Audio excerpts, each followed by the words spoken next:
اللہ کے پاک نام سے اپنے آج کے سبق کا آغاز کرتے ہیں۔ سورہ البقرہ ہے، آیت نمبر 84۔ ارشاد باری تعالیٰ ہے وَإِذْ أَخَذْنَا مِيثَاقَكُمْ لَا تَسْفِكُونَ دِمَاءَكُمْ وَلَا تُخْرِجُونَ أَنفُسَكُمْ مِنْ دِيَارِكُمْ ثُمَّ أَقْرَرْتُمْ وَأَنْتُمْ تَشْهَدُونَ۔ لفظی ترجمہ ہے وَإِذْ اور جب آخذنا ہم نے لیا میثاقکم تم سے پختہ عہد لا نہ تسفکون تم سب بہاؤ گے دماءکم اپنوں کے خون ولا اور نہ تخرجون تم سب نکالو گے انفسکم اپنے نفسوں کو من دیارکم اپنے گھروں سے ثم اقررتم پھر تم نے اقرار کیا وانتم اور تم سب تشہدون تم سب گواہی دیتے ہو۔ اس آیت میں بھی اللہ تعالیٰ نے بنی اسرائیل سے لیے گئے میثاق کی دو شقوں کا ذکر کرتے ہوئے فرمایا کہ تم نے یہ عہد کیا تھا کہ تم ایک دوسرے کا خون نہیں بہاؤ گے اور اپنے لوگوں کو گھروں سے نہیں نکالو گے۔ یہ خطاب اللہ تعالیٰ کا مدینہ میں رہنے والے یہودیوں سے ہے۔ مدینہ میں رسول اللہ صلی اللہ علیہ وآلہ وسلم کی آمد سے پہلے مشرکین مدینہ کے دو مشہور قبائل اوس اور خزرج آباد تھے، اور یہ دونوں قبائل آپس میں لڑتے رہتے تھے، اور مدینہ میں رہنے والے یہودیوں کے دو قبائل بنو قریظہ اور بنو نذیر ان عرب قبائلوں کے ساتھی بن کر ان کو باہم لڑاتے رہتے تھے۔ بنو قریظہ اوس کے ساتھی بن جاتے تھے اور ان کے مددگار بن جاتے تھے، اور بنو نذیر قبیلہ خزرج کی مدد کرتے تھے۔ یہود اگرچہ تعداد میں کم تھے مگر یہ مالدار قوم تھی، اور یہ اوس اور خزرج کو لڑا کر ایک طرف تو اپنی سیاسی برتری برقرار رکھتے تھے اور دوسری طرف یہ اپنا اسلحہ بھی بیچتے تھے جس کے یہ تاجر تھے۔ تو اس طرح یہود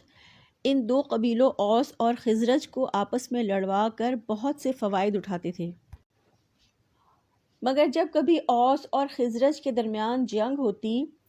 تو ہر قبیلے کا حلیف یہودی قبیلہ اپنے دوستوں کا ساتھ دیتا، اور اس طرح سے یہودی قبیلے مل کر ایک دوسرے کو قتل کرتے تھے، جلا وطن کرتے تھے، ایک دوسرے کا مال لوٹتے تھے، اور پھر جب جنگ ختم ہوتی تو جنگ کے فریقین ایک دوسرے کے قیدیوں کو فدیہ دے کر چھوڑتے تھے، اور وہ یہ سمجھتے تھے کہ ہم اللہ تعالیٰ کے حکم کی تعمیل کر کے قیدی چھڑوا رہے ہیں۔ تو اللہ تعالیٰ نے یہاں یہود کو میثاق یاد دلایا ہے کہ اللہ تعالیٰ نے تم سے یہ عہد لیا تھا کہ تم اپنوں کا خون نہیں بہاؤ گے اور اپنے لوگوں کو جلا وطن نہیں کرو گے۔ یعنی ایک طرف یہ یہودی آپس میں جنگ و جدل کرتے، خون ریزی کرتے اور اپنے لوگوں کو جلا وطن کرتے، ان کو گھروں سے نکالتے، مارتے، قتل کرتے، اس وقت اللہ تعالیٰ سے کیے گئے میثاق کی پرواہ نہیں کرتے تھے۔ لیکن پھر جب جو اسرائیلی غلام بن جاتے تھے، اسیر ہو جاتے تھے، قیدی بن جاتے تھے، ان کو چھڑاتے تھے، اور اس وقت بہت متقی بن کے کہتے تھے کہ یہ تو اللہ کا حکم ہے، یہ تو شریعت کا حکم ہے کہ قیدیوں کو فدیہ دے کے چھڑوایا جائے۔ یہ وہ تضاد ہے جو بنی اسرائیل میں تھا اور اب مسلمان امت کے اندر بھی پیدا ہو گیا ہے۔ پھر فرمایا ثم اقررتم وانتم تشہدون، پھر تم نے اقرار کیا اور تم خود اس پر گواہی دیتے ہو۔ اللہ رب العزت نے فرمایا ہے کہ تم نے اس چیز کا اقرار کیا تھا اور تم گواہ بھی تھے کہ تم خون بھی نہیں بہاؤ گے اور تم اپنے لوگوں کو گھروں سے بھی نہیں نکالو گے۔ اللہ تعالیٰ نے اس آیت میں واضح فرما دیا کہ تم نے اس قول و قرار کو پورے شعور کے ساتھ مانا تھا، لیکن ہمیشہ کی طرح اس عہد سے بھی پھر گئے۔ آیت نمبر 85 ہے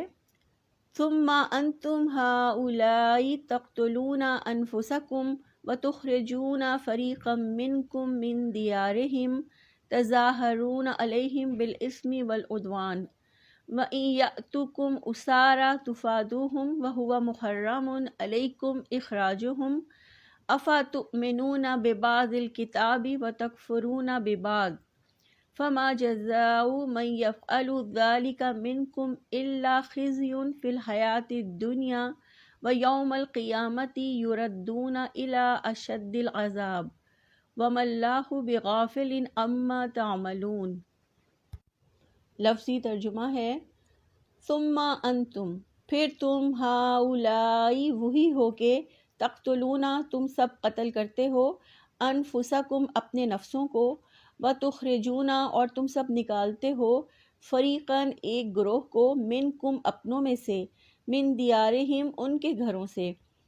تظاہرون تم سب ایک دوسرے کی مدد کرتے ہو علیہم ان کے خلاف بالاسمی گناہ کے ساتھ والعدوان اور زیادتی کے ساتھ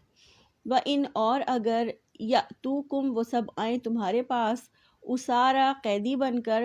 تفادوہم تو تم سب انہیں فدیہ دے کر چھڑا لیتے ہو وہوا حالانکہ وہ محرم حرام کیا گیا ہے علیکم تم پر اخراجہم ان کا نکالنا افتؤمنون کیا پس تم سب ایمان رکھتے ہو ببعض الکتابی کچھ حصے پر کتاب کے اور تکفرون ببعض اور تم سب انکار کرتے ہو بعض کا فما جزاؤ پس نہیں سزا من یفعل اس کی جو کرے ذالکا یہ کام منکم تم میں سے الا خزیون مگر رسوائی فی الحیات الدنیا دنیا کی زندگی میں ویوم القیامتی اور قیامت کے دن یردون وہ سب لوٹائے جائیں گے الی اشد العذاب سخت عذاب کی طرف وما اللہ اور نہیں اللہ تعالیٰ بغافلین بے خبر اما اس سے جو تعملون تم سب عمل کرتے ہو۔ با محاورہ ترجمہ ہے پھر تم تو وہ لوگ ہو کہ اپنے آپ کو قتل کرتے ہو اور اپنوں میں سے ایک گروہ کو ان کے گھروں سے نکالتے ہو گناہ اور زیادتی میں ان کے خلاف ایک دوسرے کی مدد کرتے ہو اور اگر وہ تمہارے پاس قید ہو کر آئیں تو تم ان کا فدیہ دیتے ہو حالانکہ انہیں نکالنا تم پر حرام کیا گیا تھا تو کیا تم کتاب کے کچھ حصے پر ایمان لاتے ہو اور کچھ حصے کا انکار کرتے ہو؟ تو جو تم میں سے ایسا کرتا ہے دنیا کی زندگی میں رسوائی کے ماں سوا اس کی اور کیا جزا ہو سکتی ہے، اور قیامت کے دن وہ سخت ترین عذاب کی طرف پھیر دیے جائیں گے، اور جو کچھ تم کرتے ہو اللہ تعالیٰ اس سے ہرگز غافل نہیں ہے۔ اللہ تعالیٰ نے اس آیت میں مدینہ کے یہود کی سرزنش کرتے ہوئے فرمایا کہ تم نے ہمیشہ کی طرح اللہ تعالیٰ سے کیے گئے اس عہد کی بھی خلاف ورزی کی، تو یہ تمہارا کیسا ایمان اور کیسا طرز عمل ہے کہ تم ایک دوسرے کا خون بھی بہا رہے ہو، ایک دوسرے کو گھروں سے بھی نکال رہے ہو۔ پھر اسی طرح ان سے لیے گئے عہد کی ایک شق یہ بھی تھی کہ ظلم اور زیادتی میں کسی کی مدد نہیں کریں گے، مگر انہوں نے اس کی بھی خلاف ورزی کی۔ اللہ تعالیٰ نے اس آیت میں فرمایا تظاہرون علیہم بالاسم والعدوان کہ گناہ اور زیادتی میں تم ایک دوسرے کی مدد کرتے ہو۔ اللہ تعالیٰ نے یہود کے طرز عمل کو واضح کیا ہے کہ یہ لوگ گناہ اور ظلم کے ساتھ ایک دوسرے کے خلاف دوسروں کی مدد کرتے ہیں، اور کبھی یہ مدد قتل کی صورت میں، کبھی گھر بار اور کاروبار لوٹنے کی صورت میں، اور کبھی جلا وطن کرنے کی صورت میں سامنے آتی ہے۔ پھر فرمایا وَإِن يَأْتُوكُمْ أُسَارَىٰ تُفَادُوهُمْ اور اگر وہ قیدی بن کر تمہارے پاس آئیں تو تم فدیہ دے کر انہیں چھڑاتے ہو وَهُوَ مُحَرَّمٌ عَلَيْكُمْ إِخْرَاجُهُمْ حالانکہ ان کا نکال دینا ہی تم پر حرام کیا گیا تھا۔ رب العزت نے فرمایا کہ جب قتل و غارت گری اور لوٹ مار کے بعد جنگ ختم ہو جاتی تو ایک دوسرے کے جو لوگ قیدی بناتے تھے ان کو یہ فدیہ دے کر آزاد کرواتے، حالانکہ ان کو تو گھروں سے نکالنا ہی تم پر حرام کیا گیا تھا، اور پھر جب فدیہ دے کر آزاد کرواتے تو اس کو دین کا حصہ اور شریعت کا حصہ سمجھتے ہوئے بڑے فخریہ انداز میں کہتے کہ ہم نے تو اللہ کے عہد کو پورا کیا ہے۔ مثلاً جب یہ دونوں یہودی قبیلے بنو قریظہ اور بنو نذیر اوس اور خزرج کے ساتھ مل کر جنگ کرتے تو اس جنگ میں اگر اوس اور بنو قریظہ کو فتح ہوتی تو لازماً بنو نذیر کے کچھ قیدی ان کے ہاتھ آتے تھے، اور پھر بنو نذیر ان کا فدیہ دے کر اپنے ان قیدیوں کو چھڑوا لیتے تھے، اور جب ان سے وجہ پوچھی جاتی تو کہتے کہ فدیہ دے کے قیدیوں کو چھڑانا تو اللہ کا حکم ہے، اور پھر جب ان سے پوچھا جاتا کہ ان سے جو جنگ تم کرتے ہو وہ اللہ کے کس حکم کے تحت کرتے ہو، تو اس کا وہ جواب دیتے کہ اپنے دوستوں کو ہم ذلیل تو نہیں کر سکتے، ہم ان کی مدد تو کریں گے۔ گویا 3 کام اللہ کے حکم کے خلاف کرتے تھے اور 1 کام اللہ کے حکم کے مطابق کرتے۔ تو اللہ تعالیٰ نے ان کی اسی حرکت پر گرفت کرتے ہوئے فرمایا کہ کیا تم کتاب کے کچھ حصے پر ایمان لاتے ہو اور کچھ حصے کا انکار کرتے ہو؟ اَفَتُؤْمِنُونَ بِبَعْضِ الْكِتَابِ وَتَكْفُرُونَ بِبَعْضٍ، تو کیا تم کتاب کے ایک حصے پر ایمان لاتے ہو اور ایک حصے کا انکار کرتے ہو؟ یہود کتاب کے یعنی تورات کے بعض حصوں پر ایمان لاتے تھے اور اس کے کچھ احکامات پر عمل بھی کر لیتے تھے، اور کچھ حصوں کو کوئی اہمیت نہیں دیتے تھے، یعنی قتل کرنا، ایک دوسرے کو گھروں سے نکالنا، ظلم اور زیادتی کے خلاف ایک دوسرے کی مدد کرنا ان کی شریعت میں حرام تھا، لیکن یہ کھلے عام ایسے گناہوں کا ارتکاب کرتے اور کھلے عام اللہ تعالیٰ کے عہد کو پس پش ڈال دیتے، جبکہ ایمان تو اس بات کا تقاضا کرتا ہے کہ اللہ تعالیٰ کے تمام احکامات پر عمل کیا جائے اور جس کام سے رکنے کا اللہ نے حکم دیا اس سے رکا جائے۔ پھر فرمایا فَمَا جَزَاءُ مَن يَفْعَلُ ذَلِكَ مِنكُمْ إِلَّا خِزْيٌ فِي الْحَيَاةِ الدُّنْيَا، کہ تم میں سے جو کوئی ایسا کرتا ہے دنیا کی زندگی میں رسوائی کے ماں سوا اس کی اور کیا سزا ہو سکتی ہے۔ وَيَوْمَ الْقِيَامَةِ يَرُدُّونَ إِلَىٰ أَشَدِّ الْعَذَابِ، اور قیامت کے دن وہ سخت عذاب کی طرف پھیر دیے جائیں گے۔ اللہ تعالیٰ نے یہود کے شریعت کے کسی حکم پر ایمان لانے اور کسی حکم کا انکار کرنے کی سزا یہودیوں کو یہ دی کہ انہیں رسوا کیا گیا، ان میں سے کسی کو قتل کیا گیا، کسی کو غلام بنا لیا گیا، کسی کو جلا وطن کر دیا گیا، اور اللہ تعالیٰ نے اپنے آخری نبی رسول صلی اللہ علیہ وآلہ وسلم کو اور ان کی امت کو جو غلبہ عطا فرمایا وہ بھی یہودیوں کے لیے دنیا میں رسوائی ہی تھی۔ پھر اس کے ساتھ ساتھ ان کی بستیاں نذر آتش کی گئیں اور ان کو گھروں سے نکال کے ان کے گھروں پر مسلمانوں نے قبضہ کیا، ان کے کھیت، ان کے نخلستان ان سے چھن گئے۔ یہ تو دنیا میں رسوائی تھی، اور قیامت کے دن کا عذاب دنیا کے عذاب سے کہیں زیادہ ہوگا۔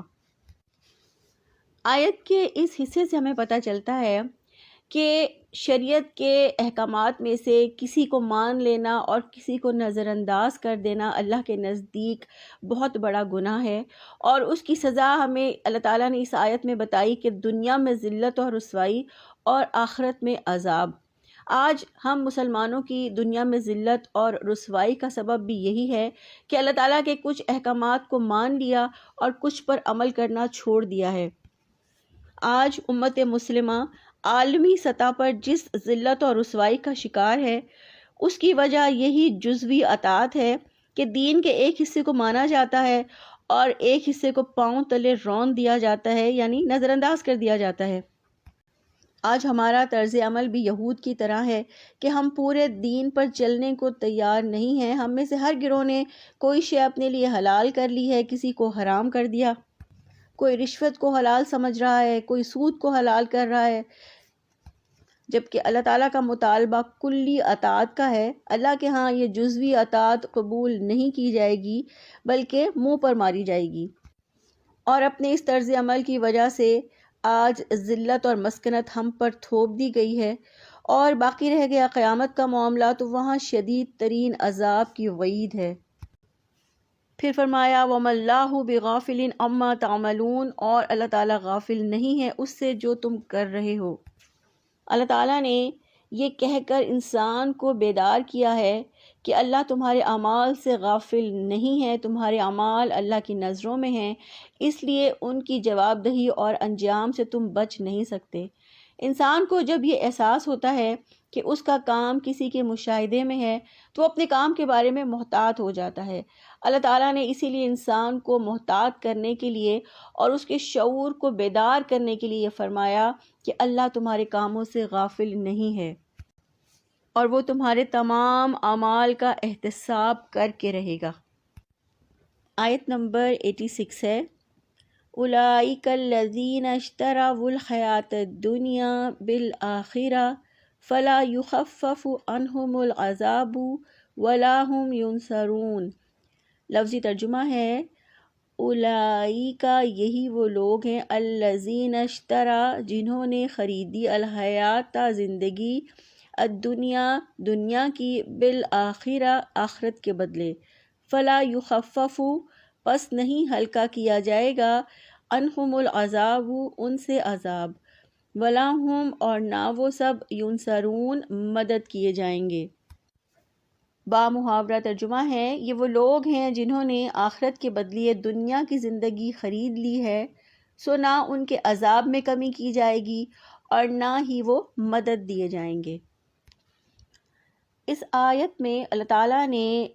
یہود کے طرز عمل کی وضاحت کرتے ہوئے فرمایا کہ یہود نے اللہ تعالیٰ سے جو عہد کی خلاف ورزی کی اور مسلمانوں سے بھی جو بد عہدیاں کرتے رہے، یہ سب چند روزہ دنیا کے مفادات کی خاطر کرتے رہے اور آخرت کے عذاب کا کچھ خیال نہ کیا۔ انہوں نے دنیا کے قلیل کو آخرت کے کثیر پر ترجیح دی، یعنی آخرت بیچ کر دنیا خرید لی۔ آخرت بیچ کر دنیا خریدنے سے مراد یہ ہے کہ انسان دنیا کے فائدوں کی خاطر آخرت کو داؤ پر لگا دے اور آخرت کے بجائے دنیا کے لیے اپنا سب کچھ، اپنا مال، اپنا وقت، اپنی صلاحیت، اپنی قابلیت لگا دے۔ یہ دنیا کو خریدنا اور آخرت کو بیچنا ہے۔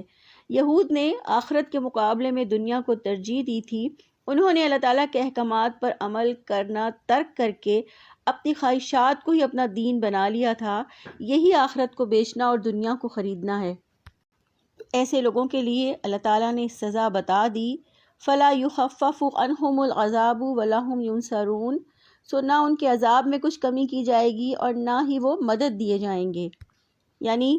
ان کے اوپر عذاب کی شدت ہمیشہ رہے گی، کبھی ان سے عذاب ہلکا نہیں کیا جائے گا، کبھی ان سے عذاب کو نہیں ہٹایا جائے گا، عذاب ہمیشہ ان پر مسلط رہے گا